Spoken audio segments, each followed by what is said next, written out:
Hello.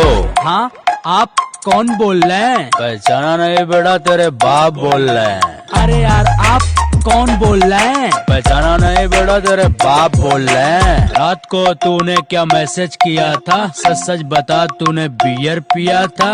बात क्या है? अरे बात जो भी है साफ साफ बोल रहे हैं। पहचाना नहीं बेटा, तेरे बाप बोल रहे हैं। Likey, पता बा का तोरा बारे में मीटिंग में आज बहुत कुछ बोलनी है।